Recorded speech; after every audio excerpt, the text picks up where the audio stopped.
آپ نے انٹرو میں ایک بات ایکسپلین کر دی ہے بہت بنیادی. 14 اگست 1947 کو آزادی ملی اور قائد کے رخصت ہوتے ہی اغوا کر لی گئی. انسانی معاشرے میں اور جانوروں کا بھی ایک معاشرہ ہوتا ہے. ہاں جی. میں نے ایلیٹ کی بات کی ہے. آپ کا عام آدمی بھی کرپٹ ہے یس اور حرام کھاتا ہے. اجتماعی دو نمبری کے اندر ملوث ہے. یہ جذباتیت میں آتے ہیں تو دلی کا قلعہ فتح کرنے سے نیچے یہ بات نہیں کرتے، اور ان سے بات کی جائے تو جو بنیادی چیز ہے جھوٹ اور بے ایمانی وہ چھوڑنے کو تیار نہیں ہے. کلام مجید کا بھی ایڈریس انسان ہے، مسلمان نہیں ہے. فطرت میں اللہ تعالیٰ یہ فرماتے ہیں کہ وَلَن تَجِدَ لِسُنَّتِ اللَّهِ تَبْدِيلًا، لا تبدیل لکلمات اللہ، کہ اللہ کے اصول نہیں بدل سکتے، اللہ کا کلمہ نہیں بدل سکتا. جو بھی اس کو فالو کرے گا ہی ول بی بلیسڈ.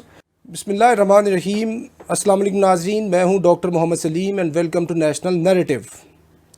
ناظرین، پاکستان 1947 کو آزاد تو ہو گیا اور اس کو جغرافیائی اور فزیکل آزادی مل گئی، لیکن قائد اعظم محمد علی جناح کے ارلی سیڈ ڈیمائز کی وجہ سے اس ملک نے اپنی جو منزل تھی اس کی اسلامی فلاحی مملکت کی منزل، اس تک یہ نہ پہنچ سکا، کیونکہ قائد اعظم کے بعد جتنے بھی اس کے جو آئے ہیں ملک کے رہبر آئے ہیں، اس کے رہنما آئے ہیں، انہوں نے بجائے اس کو اس کی منزل پہ پہنچانے کے رستے میں اسی ملک کو ہی لوٹ لیا. یعنی جو رہبن تھے وہی رہزن بن گئے. تو ادھر ادھر کی نہ بات کر، مجھے یہ بتا قافلہ کیوں لوٹا. مجھے رہزنوں سے گلا نہیں، تیری رہبری کا سوال ہے. تو خواتین و حضرات، ملک کے ساتھ یہ بڑی زیادتی ہوئی ہے. ملک جغرافی لحاظ سے آزاد ہو گیا، لیکن ذہنی لحاظ سے، تعلیمی لحاظ سے، سیاسی لحاظ سے، نفسیاتی لحاظ سے ملک آزاد نہیں ہو سکا پچھلے 75 سالوں سے. اور ان کے شعور کے لیے، آگہی کے لیے محترم جناب حسن نثار صاحب پچھلے تقریباً کم و بیش 5 عشروں سے قوم کو جگاتے رہے ہیں، نوحہ پڑھتے رہے ہیں، مرثیہ خوانی کرتے رہے ہیں، اور کہ شاید کس طریقے سے قوم جاگ جائے.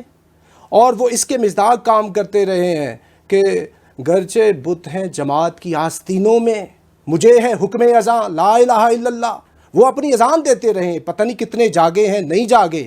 تو آج ہم ان سے پوچھیں گے کہ حسن نثار صاحب سر یہ بتائیں کہ اس ملک کے ساتھ جو واردات ہوئی ہے، اس بھونڈی جمہوریت کے نام پہ ان سیاستدانوں نے، یہ جو سیاسی پارٹیاں جو بیسیکلی فیملی لیمیٹڈ کمپنیاں ہیں، انہوں نے ان کو جو لوٹا ہے، ملک کے سارے وسائل لوٹے ہیں، اس کے ساتھ معاشی دہشت گردی کی ہے، ذہنی ان کا قتل کیا ہے. تو یہ ملک کے قاتل ہیں، یہ صفاق دہشت گرد ہیں. اور جب تک انصاف نہ ہو، یہ جو انہوں نے ملک کا قتل کیا ہے، معاشی، ذہنی، سائنسی، تعلیمی قتل کیا ہے، جب تک اس کا قصاص ان سے نہیں لیں گے تب تک انصاف اسٹیبلش نہیں ہوگا. جب تک انصاف اسٹیبلش نہیں ہوگا ہم آگے نہیں بڑھیں گے.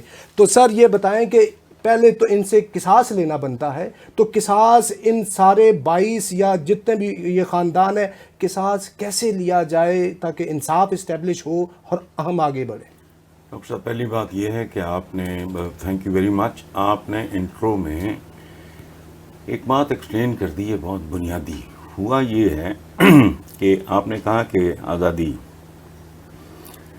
تو میں یہ بات بارہا لکھ چکا ہوں کہ 14 اگست 1947 کو آزادی ملی اور قائد کے رخصت ہوتے ہی اغوا کر لی گئی، اور آج تک کسی نے اس آزادی کے اغوا کی FIR بھی درج نہیں کرائی. مائی گاڈ. پہلی بات. دوسری بات کی ہے آپ نے انصاف کی. انسانی معاشرے میں اور جانوروں کا بھی ایک معاشرہ ہوتا ہے. معاشرہ کا لفظ نکلا ہے معاش سے. ٹھیک ہے، کوئی جانور بھوکا نہیں مرتا.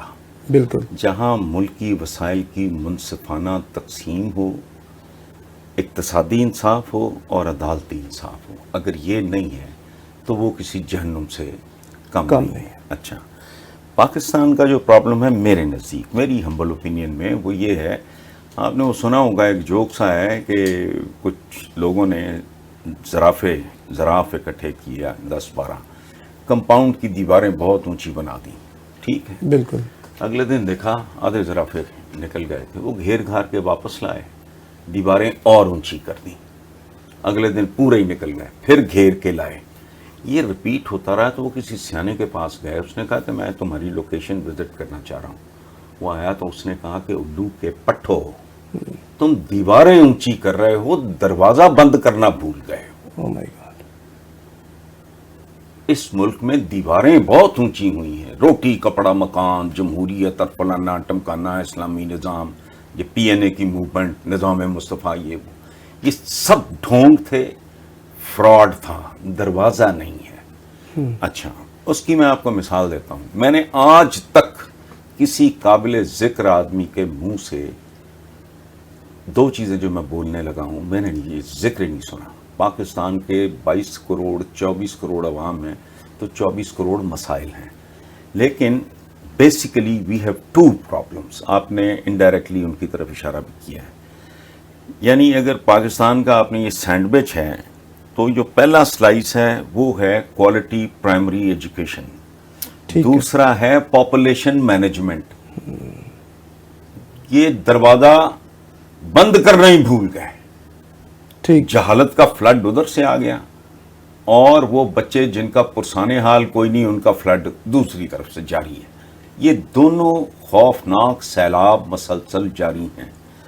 ان احمقوں کو, بھلے آج کی حکومت ہو, پچھلی ہو, اس سے پچھلی ہو, اس سے پچھلی ہو, اس سے پچھلی ہو, ان کو یہ بات سمجھ نہیں آ رہی احمقوں کو کہ تمہاری جو اولادیں ابھی پیدا بھی نہیں ہوئیں وہ بھی گروی پڑی ہیں. بالکل.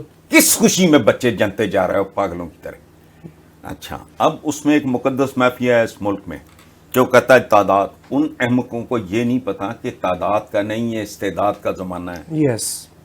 یہ کوالٹی کا زمانہ ہے, کوانٹٹی کا نہیں. اور سب سے بڑا آرگومنٹ میرا اس سلسلے میں یہ ہے, مقدس مافیا کے ہر سوال کے جواب میں, کہ ہمارے دین میں جو بنیادی تعلیمات ہیں ان میں شامل ہے اعتدال اور میانہ روی. یہاں تک کہ کھانے میں اعتدال, بھوک باقی ہو ہاتھ کھینچ لو, حکم یہ ہے. عبادت میں بھی اعتدال کی بات. عبادت میں بھی اعتدال, بالکل. اچھا, تو اس میں اعتدال کیوں نہیں؟ میرا ایک بہت پیارا دوست ہے شعیب, اس کی ایک فلم تھی, میں نام بھول گیا فلم کا. ہی از اے فلم جینیس. اس نے بہت دو تین کمال کی موویز بنائی ہیں, فوج کے لیے بھی کام کیا ہے اس نے, بہت خوبصورت. شعیب منصور. اچھا, میرا بہت پیارا دوست ہے یونیورسٹی ڈیز کا. اس کی ایک فلم کا جملہ ہے کہ پال نہیں سکتے تو پیدا کیوں کرتے ہو. یہ کہنا کہ اللہ تو ایتھوپیا میں بھی ہے. اللہ نے کوئی ایک نظام دیا ہے تمہیں, ڈوز اینڈ ڈونٹس دیے ہیں. اللہ کا رحمان اور رحیم ہونے کا مطلب 70 ماؤں سے زیادہ محبت کرنے کا مطلب یہ نہیں ہے کہ تم مادر پدر آزاد ہو, چونکہ جہنم بھی اسی نے بنایا ہے جو 70 ماؤں سے زیادہ محبت کرتا ہے. اللہ دیکھو, ہماری دعائیں قبول کیوں نہیں ہوتی؟ پورا عالم اسلام, میں کہتا ہوں اگر صرف 25 کروڑ, عرب سے زیادہ کہیں آبادی ہے, صرف 25 کروڑ اگر 5 ٹائم نماز پڑھتا ہے, صرف 25 کروڑ مسلمان, اور دعائیں مانگتا ہے, اور اس سارے پروسیس میں صرف 1 گھنٹہ لگتا ہے, 25 کروڑ گھنٹے. قدرت تمہارے منہ پہ نہیں تھوک رہی تو وجہ کیا ہے؟ اللہ کی رحمت مشروط ہے, ڈوز اینڈ ڈونٹس کی ایک داستان ہے.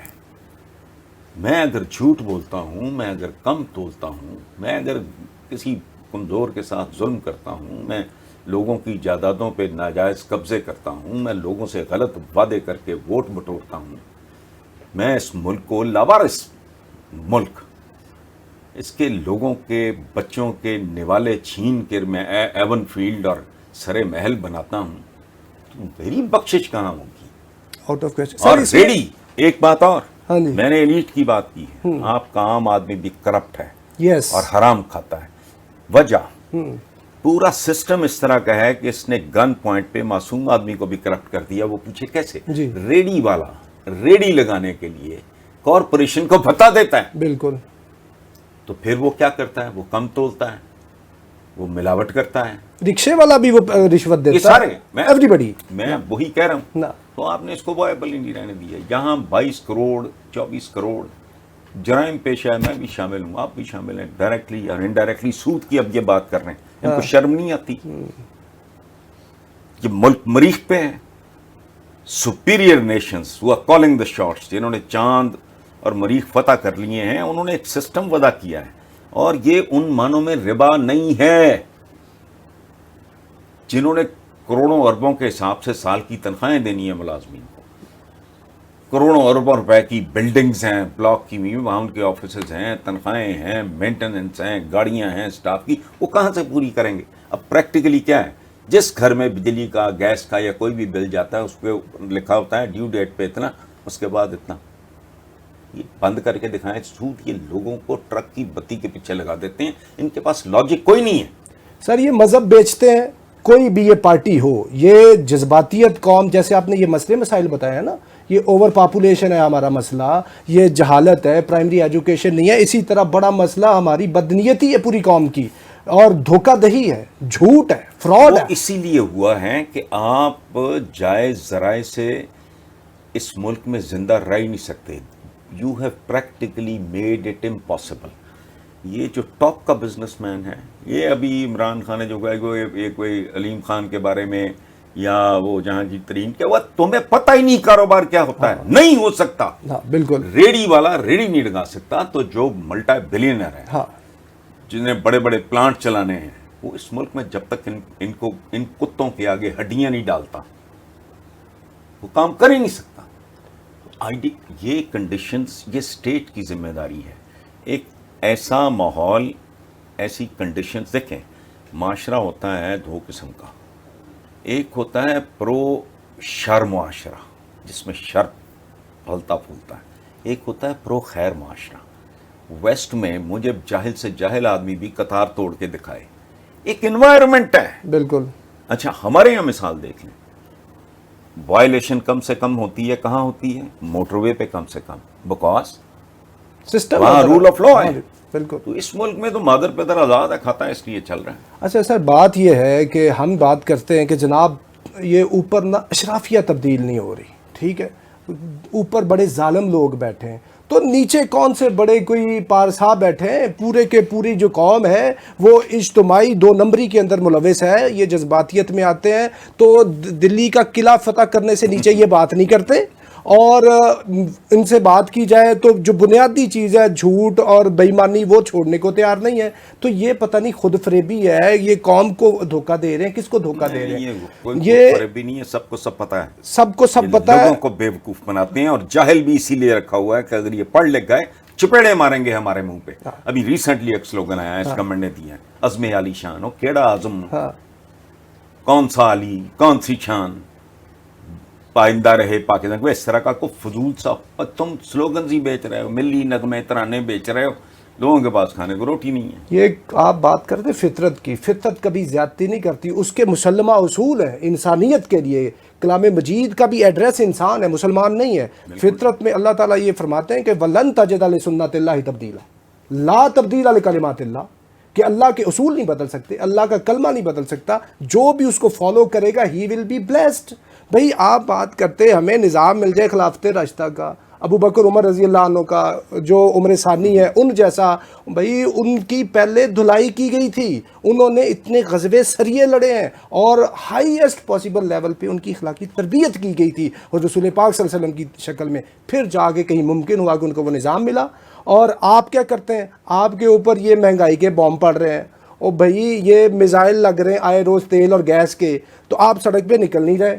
ٹھیک، آپ تو باہر نکل کے لانگ مارچ کرنے کی آپ کے اندر جرت نہیں ہے، اور کوئی سیکریفائس آپ کرنا نہیں چاہتے، جھوٹ بے ایمانی چھوڑنا نہیں چاہتے، نظام ان کا چاہتے ہیں. یعنی کتنی دو نمبری اور بے ایمانی اور بے عملی ہے. تو یعنی اس کا مطلب یہ ہے کہ قوم کا جو مسئلہ ہے وہ اخلاقی مسئلہ زیادہ ہے. کب سے لکھ رہا ہوں کہ اس ملک کا مسئلہ اقتصادیات کا نہیں ہے. چولوں جاہلوں بدشکلوں کو یہ نہیں پتا کہ یہ میں کئی سالوں سے لکھ رہا ہوں کہ مسئلہ، کچھ لوگوں نے وہ بات کرنی شروع کی ہے کہ مسئلہ اقتصادیات کا نہیں ہے، اخلاقیات کا ہے. اس کی ایک وجہ ہے کہ آپ کی اقتصادیات بھی فالو کرتی ہے آپ کی اخلاقیات کو. بالکل بزنس ایتھکس ہوتے ہیں. ٹھیک ہے، جاپنیز جب 1 کروڑ پرزہ بھی کہیں بھیجتے ہیں تو اس میں ایک بھی 2 نمبر نہیں ہوتا. بالکل اخلاقیات ہے کاروبار کے پیچھے بھی. یہاں تو وہ سر پیر ہی نہیں ہے. سر اس میں گزارش میری یہ ہے، اقتصادی مسئلہ excess of everything is bad, اس کے لیے ٹرم بول جاتی ہے اسراف. اسراف میں کمی بھی ہوتی ہے، زیادتی بھی ہوتی ہے. اقتصادی زیادہ مسئلہ سیریس ہو جائے تو جو دل چھوڑ بیٹھے وہ سوئسائڈ کر لیتے ہیں. اقتصادی حالت زیادہ بھی بہتر ہو جائے، جو لاٹری نکلی تھی امریکہ کے اندر، وہ کہتے ہیں کہ جتنے لوگوں کو وہ لاٹری ملی تھی اس کے اندر سے ایک کوئی مور دین 60% ریشو جو تھی وہ جیل میں چلے گئے تھے. کتنے لوگ آپس میں لڑ پڑے تھے، یعنی ایکسیس بھی ہو جائے. اسلام نے ایک لائن میں یہ بات بیان کر دی ہے، حضور نے بیان کی ہے. میں نے پہلے کیا بات کی تھی؟ منصفانہ اقتصادی بالکل نظام، ملکی وسائل کی منصفانہ تقسیم. تقسیم، وہ کیا ہے؟ حضور کا یہ فرمان ہے کہ جب کچھ لوگوں کے پاس ضرورتوں سے بہت زیادہ اکٹھا ہو جائے تو یہ سمجھ لو کہ بے تحاشا لوگ بنیادی ضرورتوں سے محروم ہو گئے. سیدھا فلسفہ ہے. بالکل. کل العف، ضرورت سے زیادہ بس بانٹ دو، تقسیم کر دو، اور اعتدال. نہیں، یہ اس کا بھی ترجمہ غلط کرتے ہیں. اس لفظ کا ترجمہ یہ نہیں ہے تقسیم کر دو، اس کا ترجمہ ہے واپس کر دو. بالکل. It does not belong to you. بالکل. فرق ہے بڑا، تقسیم کرنے کا نہیں. حکم یہ ہے واپس کر دو جو تمہارے پاس ضرورت ہوتی. لیکن نہیں، یہ اب کہانی نکل چکی ہے ہاتھوں سے. اچھا سر، ایک اور سوال کا جواب دیں. یہ میں تو سمجھتا ہوں یہ اشرافیہ کی حکومت ہے، یہ جمہوریت نہیں ہے، یہ اشرافیت ہے. اور یہ مجھے بتائیں سیاست کو گالی. اشرافیہ نہیں ہے، یہ بدماشیہ ہے. چونکہ آپ کے ملک میں اشرافیہ دیکھیں ہر جگہ ہوتی ہے. حضور کے زمانے میں بھی تھی. بالکل ٹھیک ہے، ہم اور ابھی کے زمانے میں بھی تھی. اشرافیہ ہوتی ہے، لیکن یہ اشرافیہ بھی 2 نمبر ہے. وجہ 1857 کی جنگ آزادی جسے گورا غدر کہتا ہے، میوٹنی کہتا ہے، اس کے بعد گورے نے جنون اشرافیہ کا، جنوں پنجابی کہتے ہیں نا، بی مار دیتا. یس. انہوں نے اپنے مخبروں کو، اپنے بھڑووں کو، اپنے دلالوں کو، جنہوں نے دامے درمے سخنے ان کو مہن پار بھی دی، ان کے لیے مخبریاں بھی کی، ان کو ہر طرح سپورٹ بھی کیا، ان کو انہوں نے پیٹرنائز کیا اور بطور اشرافیہ آپ پہ مسلط کر دیا. 1857 مسلمانوں کہہ لیں، مسلمانوں نے مغلوں کے زوال کے بعد ان کی اشرافیہ دیکھیں. مغل شہزادیوں کو باورچیوں سے شادیاں کرنی پڑی. یہ کہاں کی اشرافیہ ہے؟ یہ جو بہت سارے گدی نشین اور یہ وہ ہیں نا، ان کے کبھی بزرگوں کے خط پڑھیں وائس رائز وغیرہ کے نام پہ، خوش آمد میں لتھڑے ہوئے. سو یہ بنیادی طور پہ یہ وطن دشمن لوگ تھے جو وطن پہ سوار ہو گئے. انہوں نے ہائی جیک کر لیا ہے. اور اس کی تو یہ بات اس طرح ہوئی نا کہ قادر تقسیم تیری تقسیم الگ ہے، دستار بھی انہیں دی جو سر نہیں رکھتے. یعنی ان کے جو پاور کو ہائی جیک کیا ہوا ہے. سر یہ کیسے چھڑوائیں؟ ان کو کیسے گھسیٹنا ہوگا، گریبانوں سے پکڑنا ہوگا کیسے؟ کیونکہ یہ ووٹ سے تو نہیں آپ کر سکتے، یہ تو جمہوریت ان کی عیاشی ہے. پتہ نہیں آپ نے جمہوریت کے بارے میں کیا لفظ بولا. میں تو کہتا ہوں جمہوریت جو ہے نا پاکستان کی، بیرون ملک ہماری جمہوریت کے لیے ایک لفظ استعمال ہوتا ہے شیم ڈیموکریسی. یہ شیم ڈیموکریسی بھی آگے، میں اس کی مثال دیتا ہوں کہ یہ ایک ایسی چڑیل ہے، پاکستانی سو کالڈ جمہوریت ایک ایسی چڑیل ہے جس نے خوبصورت عورت کا روپ دھارا ہوا ہے. بندہ جب اس کی طرف اٹریکٹ ہوتا ہے، یہ اپنے دانت اس کی شارگ میں گاڑ دیتی ہے. یہ ووٹ، میرا تو یہ مقبول ترین وائرل رہا ہے یہ جملہ کہ یہ ووٹ لے کر نہیں چھین کر آتے ہیں. چھیننے کی کئی قسمیں. رازن ہوتا ہے جو ڈاکو ہوتا ہے وہ گن پوائنٹ پہ. بالکل. یہ جو ڈبل شاہ جیسے فراڈ ہوتے ہیں، فائنانس کمپنیوں جیسے فراڈ ہوتے ہیں، وہ تو گن پوائنٹ نہیں پہ نہیں کرتے، وہ اور طریقے سے لوٹتے ہیں. تو اس طرح یہ، اور بات سنیں، ووٹ کس کا ہونا ہے؟ جس کے پاس اگلے وقت کی روٹی نہیں ہے، پیر کے نیچے زمین اپنی نہیں، سر کے اوپر چھت اپنی نہیں، اوپینین اس کی، اوپینین تو آدمی کی سب سے قیمتی چیز ہوتی ہے.